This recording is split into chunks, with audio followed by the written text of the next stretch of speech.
अमरावती शहरात बकरी ईदच्या पार्श्वभूमीवर गुन्हे शाखेकडून मोठी कारवाई करण्यात आली आहे।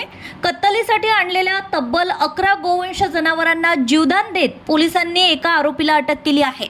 गुन्हे शाखेच्या पथकाला गुप्त माहिती मिळाली होती की आझाद नगर परिसरातील एका टीन शेडमध्ये गोवंश जनावरे बांधून ठेवण्यात आली आहेत। त्यानुसार पोलीस निरीक्षक संदीप चव्हाण यांच्या नेतृत्वाखाली पथकाने छापा टाकला।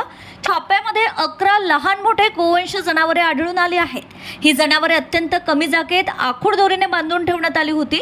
पोलिसांनी पंचासमक्ष जनावरे ताब्यात घेतली असून त्यांची अंदाजे किंमत 2,80,000 रुपये असल्याचं सांगितलं जात आहे। या प्रकरणी शेख रियाज शेख इलियास वय वर्ष 25 राहणार आझाद नगर अमरावती याला ताब्यात घेण्यात आलाय।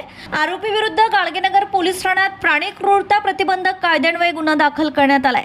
जप्त करण्यात आलेल्या जनावरांना सुरक्षित संगोपनासाठी दस्तूरनगर येथील गौरक्षण संस्थेमध्ये पाठविण्यात आलंय। ही संपूर्ण कारवाई पोलीस आयुक्त राकेश ओला, पोलीस उपायुक्त श्याम घुगे, रमेश दुबाळ आणि सहाय्यक पोलीस आयुक्त शिवाजी बचाटे यांच्या मार्गदर्शनाखाली करण्यात आली आहे।